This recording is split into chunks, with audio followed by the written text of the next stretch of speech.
The following audio is of Ramaphosa addressing the issue of Israel during the Brics summit. As you know, the Brics summit comes to an end in Gaza on October 24. More than 20 world leaders and over 30 delegations gather for the 16th Brics summit, set to be one of the major economic, political and cultural events of the decade. Hosted by Russia in the beautiful city of Kazan, the past year has been seen Brics grow in both size and influence to nearly half the world's population and a third of the global economy. A Brics plus outreach format is also taking place with world leaders and the heads of the Eurasian Economic Union, Commonwealth of Independent States, and the Shanghai Cooperation Organization, among many others. The leaders of Russia, China, India, and South Africa are among those who have confirmed their participation. So without wasting much of your time, listen to the following. Your Excellency President Vladimir Putin, Your Excellencies leaders of Brics nations, Your Excellencies leaders of global and regional institutions, Your Excellency Antonio Guterres, the Secretary General of the United Nations, honorable ministers and excellencies. Allow me to begin by congratulating President Putin on chairing a very successful Brics summit, as well as leading us all to adopt an excellent declaration from this summit. The Brics outreach and Brics Plus engagements are important platforms for developing strong ties amongst countries from greater global south and emerging markets. We should use these platforms to foster meaningful engagement. We should use the Brics platform to contribute to social, economic, cultural development of our peoples. We welcome the Russian initiatives that are aimed at strengthening a number of Brics countries through the various measures that they have put on the table, such as transport networks and connectivity. This in many ways will help to find ways to integrate and deepen our interconnectedness in new and imaginative ways. The African Continental Free Trade Area will make a huge contribution itself to unlock opportunities for trade and investment for local and global businesses. It will create a number of opportunities that will lead to an integrated and connected continent.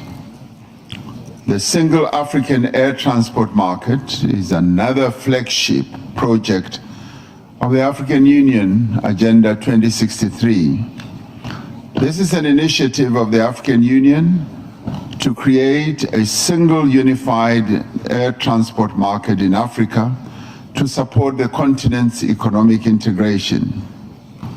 For Brics and friends of Brics, we need to use these projects to further connect the greater global south. The promotion of greater regional connectivity and trade facilitation can only succeed in an environment of peace and stability. Excellencies, South Africa is concerned about the military action by the State of Israel against the people of Gaza, which we have characterized as genocide, is deeply concerning.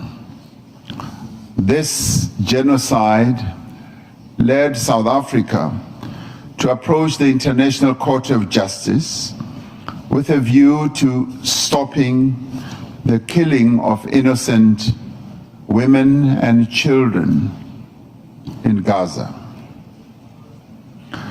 We do believe that the world cannot just sit by and watch the slaughter of innocent people continuing.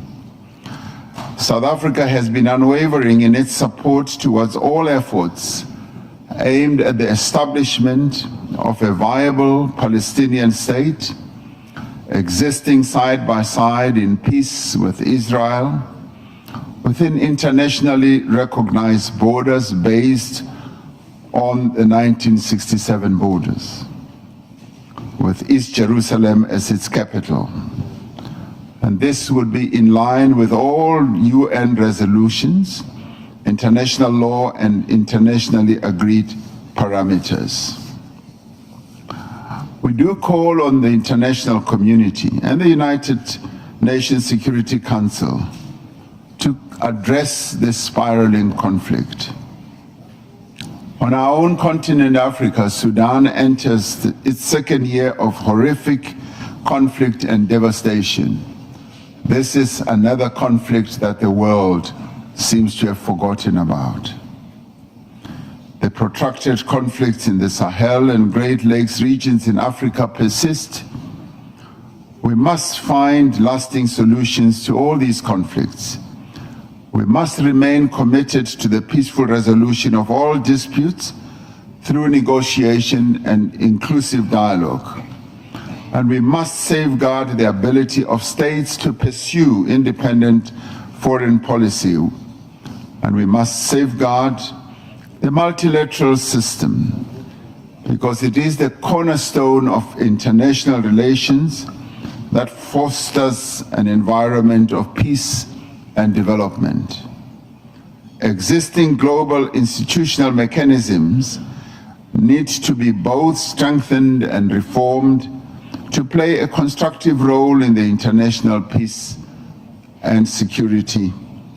We cannot allow conflicts just to continue in perpetuity. We do need to find paths to peace.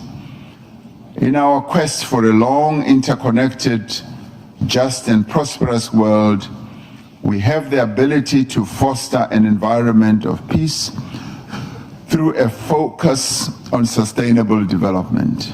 We must also continue to support nations and peoples who seek to end the cycle of conflict and choose the path of peace. I thank you.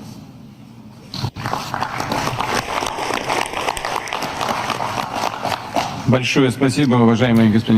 you, Excellency. Thank you, Mr. President of South Africa. South Africa is making a lot for the development of our European in order to make sure that the situation in Africa is also developing in a positive way. And now it is my pleasure to pass on the floor to the representative of Brazil.